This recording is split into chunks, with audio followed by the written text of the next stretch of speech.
భాగంగా కబీర్ దాస్ గారి మాటలను తెలుసుకుంటున్నాం మనం. ఈరోజు మనం ఒక సన్యాసి గురించి తెలుసుకుందాం.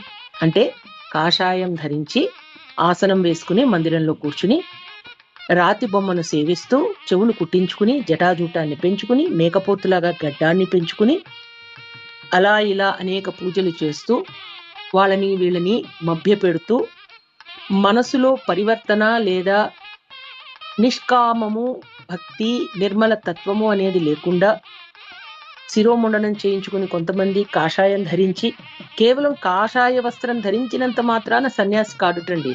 కబీర్ దాస్ గారు ఎంత బాగా చెప్పారో చూడండి.